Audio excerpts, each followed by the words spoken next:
Mary had a little lamb. The fault. We believe that all men are created equal. A magnificent mosaic that is America. From radio beacon to radio beacon. I have a dream today.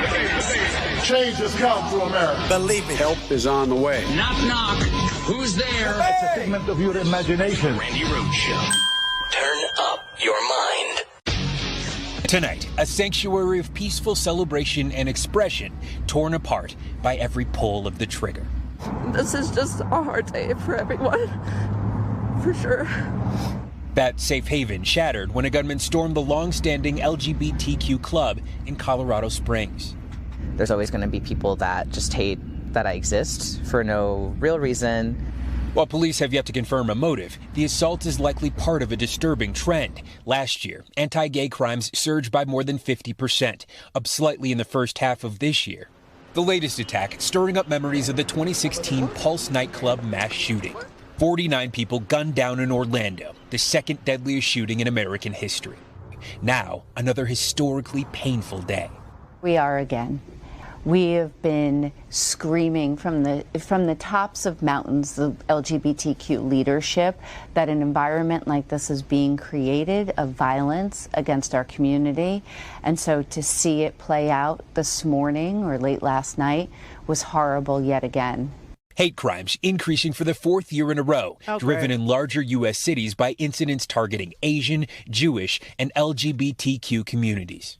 You've seen it around all of these marginalized communities whose voices take up a smaller piece of the pie in this country, but need more protection because we're victims and we're being targeted by these extremist communities.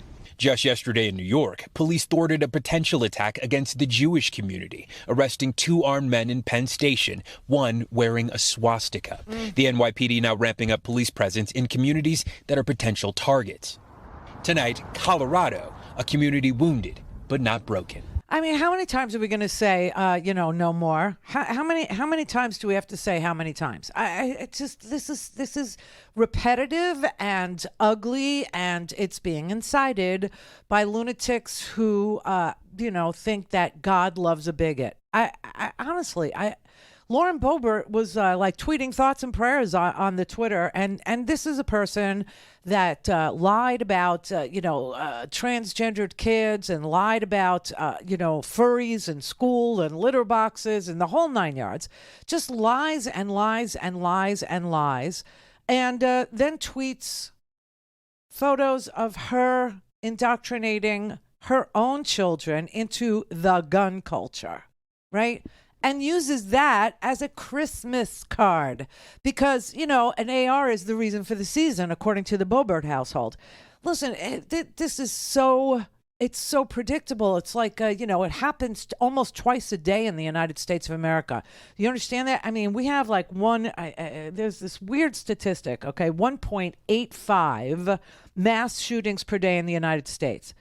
How bad is it when you can come up with an average number of mass shootings per day for a country? And our country can do that. I mean, I am so sad and I'm so sick of it and I'm so tired of it. And it's like, we have this whole new industry for flower purchasing, right? Whole new, segment of the population needs to buy flowers now. People who are going to lay flowers at the slain, at the site of a mass shooting. They have to buy their flowers. And, if it's a gay shooting, I think we all know the drill. If it's a gay shooting, you have to buy flowers and a gay pride flag. If it's a school shooting, then you use the school insignia and Mylar balloons. Teddy bears if it's an elementary school shooting. Oh, yes. This is crazy. And you have an entire political party that is invested in this kind of hatred. An entire political party that refuses to solve very difficult problems for this country, refuses to be serious about even intending to solve serious problems, and instead run on repeatedly hatred, run repeatedly on bigotry, run repeatedly on fear and scaremongering and it's not going to stop. It isn't going to stop because of this particular election that showed those lunatics that they could get reelected or elected if they were hateful enough. I mean, Lauren Boebert just got, reelected. It'll probably be I think it's an automatic recount because that's the law in Colorado. Less than 0.5% triggers an automatic recount. It's not that anybody's going to ask for one. But, the guy that ran against her, Mr. Frisch, he actually conceded to her, and she won by 550 votes in a very Republican Western Slope portion of Colorado, simply because she was hateful enough, simply because she made people fear gay people. It's supremacy of gays and lesbians and transvestites. I mean, that's what this is about. Transvestites. That's what this is about. It's it's giving them more rights than you. It's supremacy. Yes, it's gay supremacy. I honestly, somebody in this country has got to become the leader for civil discourse. Somebody's got to model. Somebody has to lead the charge against hatred, pure, unadulterated hatred, pure, unadulterated fear of the other, which then fosters hatred of the other. The scapegoating thing that they have perfected in that party is really getting dead. Well, it is deadly. It's totally deadly, but it's not going to abate. It's not going to get less. There's these incidents are going to happen more and more and more and more because of the kind of rhetoric that comes out of a party that has absolutely no ability to solve problems, let alone a desire to do that. They really couldn't care less about whatever it is that we care about. They couldn't care less about, inequality. They couldn't care less about the economy. They couldn't care less about the price of gas.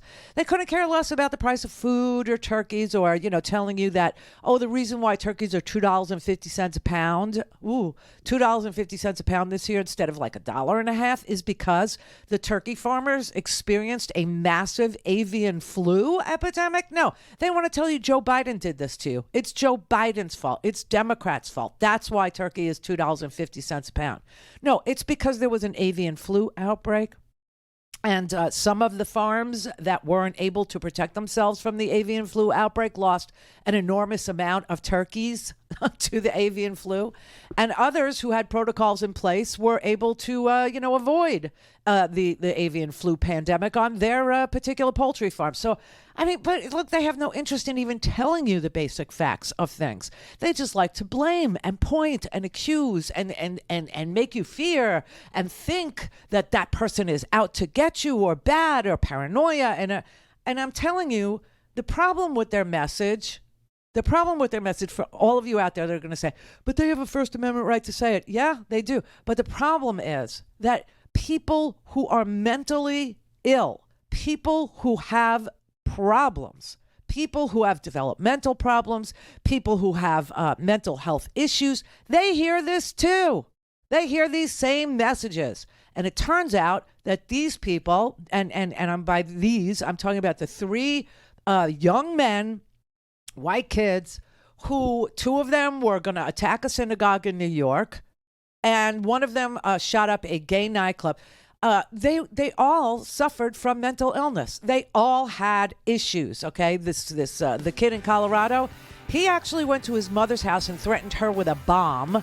He was, there was a standoff with police at his mother's house last year.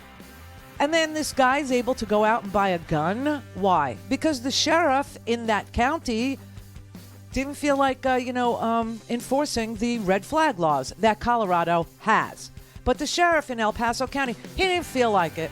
He thought it was, stupid. He shouldn't have to enforce red flag laws. The other two in New York that were preempted from their little caper in going in and shooting up a synagogue, those two were both mentally ill. They met each other in a group home. One of the kids is Jewish. That's right. So one of the kids is Jewish, and the other one he met in his group home.